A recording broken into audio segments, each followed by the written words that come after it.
Bismillahirrahmanirrahim. Assalamualaikum warahmatullahi wabarakatuh. Yang terhormat, dosen pengampu mata kuliah pengembangan kurikulum, Dr. Helna Nelis, MPD, dan teman-teman sekalian yang telah berkenan untuk menonton video ini.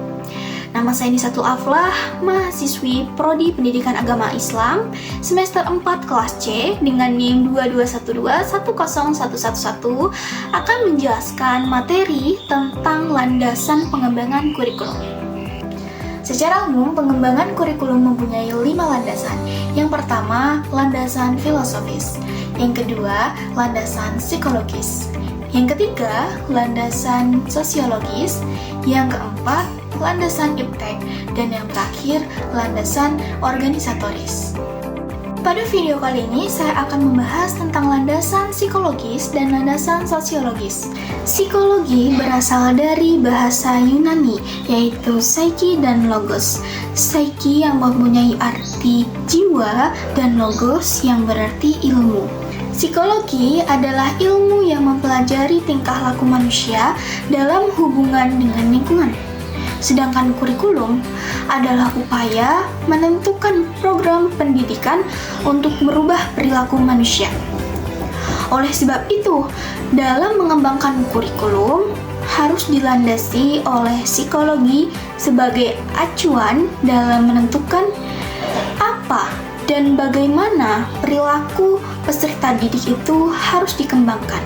Landasan psikologis dapat didefinisikan sebagai suatu landasan yang dijadikan sebagai titik tolak dalam proses pendidikan yang membahas berbagai informasi tentang jiwa atau psikis manusia yang sedang mengalami perkembangan dari bayi hingga usia lanjut sehingga dapat memudahkan pelaksanaan proses pendidikan. Pada hakikatnya, setiap individu mengalami perkembangan, yaitu perubahan-perubahan yang teratur sejak dari pembuahan sampai mati. Perubahan pada individu dapat terjadi melalui proses kematangan dan melalui proses belajar. Kedua model perubahan, yaitu kematangan dan karena proses belajar, termasuk ke dalam kajian psikologi, yaitu psikologi perkembangan dan psikologi belajar. Landasan psikologi harus menjadi landasan pengembangan kurikulum untuk menentukan bagaimana suatu sistem pengajaran dapat berjalan dengan semestinya. Maka, seorang pengembang dapat berpatokan pada 2 cabang ilmu psikologi, yaitu psikologi pendidikan dan psikologi belajar. Nah, apa sih yang dimaksud dengan psikologi belajar dan psikologi perkembangan itu? Psikologi belajar merupakan studi tentang bagaimana individu belajar. Psikologi belajar memberikan sumbangan terhadap pengembangan kurikulum, terutama berkenaan dengan bagaimana kurikulum itu diberikan kepada siswa dan bagaimana siswa harus mempelajarinya. Berarti berkenaan dengan strategi pelaksanaan kurikulum. Psikologi perkembangan merupakan ilmu yang mempelajari tentang perilaku individu berkenaan dengan perkembangannya. Psikologi perkembangan diperlukan terutama dalam menentukan isi kurikulum yang diberikan kepada siswa, baik tingkat kedalaman dan keluasan materi, tingkat kesulitan dan kelayakannya, serta kebermanfaatan materi senantiasa disesuaikan dengan taraf perkembangan peserta didik. Psikologi perkembangan mengkaji tentang hakikat perkembangan, pentahapan perkembangan, aspek-aspek perkembangan, tugas-tugas perkembangan individu yang semuanya dapat dijadikan sebagai bahan pertimbangan sekaligus mendasari pengembangan kurikulum.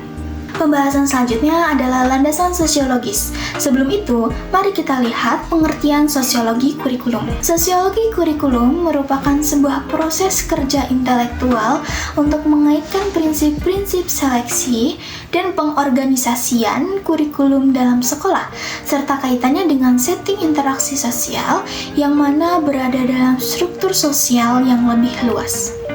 Landasan sosiologis pengembangan kurikulum adalah fondasi pengembangan rancangan pembelajaran yang melihat dari sisi sosial masyarakat. Lantas, mengapa pengembangan kurikulum harus mengacu pada landasan sosiologis? Karena anak-anak tentunya berasal dari masyarakat. Mereka mendapatkan pendidikan baik formal maupun non-formal dalam lingkungan masyarakat dan diarahkan agar mampu terjun dalam kehidupan bermasyarakat. Karena itu, kehidupan masyarakat dan budaya dengan segala karakteristiknya harus menjadi landasan dan titik tolak dalam melaksanakan pendidikan. Sejatinya, pendidikan adalah proses sosialisasi melalui interaksi insani menuju manusia yang berbudaya. Pendidikan merupakan proses sosialisasi pewarisan budaya dari generasi ke generasi selanjutnya dalam upaya meningkatkan harkat dan martabat manusia, baik sebagai individu, kelompok masyarakat, maupun dalam konteks yang lebih luas yaitu budaya bangsa. Oleh karena itu, anak dididik dihadapkan pada budaya, dibina dan dikembangkan sesuai dengan nilai budayanya. Pendidikan sebagai proses budaya adalah upaya membina dan mengembangkan daya cipta, karsa, dan rasa manusia melalui peradaban manusia yang lebih luas dan tinggi, yaitu manusia yang berbudaya. Semakin meningkatnya perkembangan sosial budaya manusia akan menjadikan tuntutan hidup manusia semakin tinggi pula. Untuk itu, diperlukan kesiapan lembaga pendidikan dalam menjawab segala tantangan yang diakibatkan perkembangan kebudayaan tersebut. Oleh karena itu, sebagai antisipasinya, lembaga pendidikan harus menyiapkan anak didik untuk hidup secara wajar sesuai dengan perkembangan sosial budaya masyarakatnya. Untuk itu, diperlukan inovasi-inovasi pendidikan, terutama menyangkut kurikulum. Kurikulum pendidikan harus disesuaikan dengan kondisi masyarakat saat ini, dan bahkan harus diperuntukkan untuk mengantisipasi kondisi-kondisi yang bisa saja terjadi. Dan hal ini juga menjadi tugas dari seorang guru untuk dapat membina dan melaksanakan kurikulum agar apa yang diberikan kepada anak didiknya berguna dan relevan dengan kehidupan dalam masyarakat. Berikut akan saya jelaskan faktor-faktor pentingnya landasan sosiologis dalam pengembangan kurikulum. Yang pertama, individu lahir tidak berbudaya, baik dalam hal kebiasaan, cita-cita, sikap, pengetahuan, keterampilan, dan sebagainya. Semua itu dapat diperoleh individu melalui interaksi dari lingkungan budaya, keluarga, masyarakat sekitar, dan sekolah atau lembaga pendidikan. Oleh karena itu, sekolah atau lembaga pendidikan mempunyai tugas khusus untuk memberikan pengalaman kepada para peserta didik dengan salah satu alat yang disebut kurikulum. Yang kedua, kurikulum pada dasarnya harus mengakomodasi aspek-aspek sosial dan budaya. Aspek sosiologis adalah yang berkenaan dengan kondisi sosial masyarakat yang sangat beragam, seperti masyarakat industri, masyarakat pertanian, masyarakat nelayan, dan sebagainya.